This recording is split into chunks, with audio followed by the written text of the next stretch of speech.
একদিন ধরে ধুলো পড়ে আছে দরজাটা, বাড়ির লোকে কারো ঝাড়ার কথা একটু মনে পড়ে না। দা ভালো করে ঝেড়ে দেই দেখি। কোথায়? কেন তুমি জানো না আজ আমার পরীক্ষা আছে? পরীক্ষা দিতে যাচ্ছি।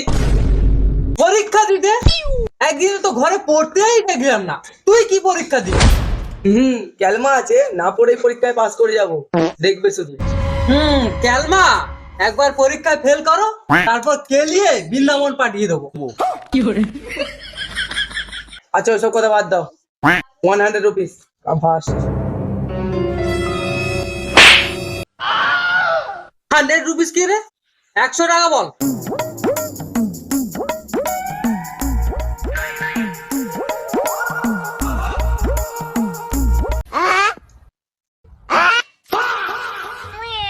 मेरा मुंह तो निकल गई क्या बताऊं।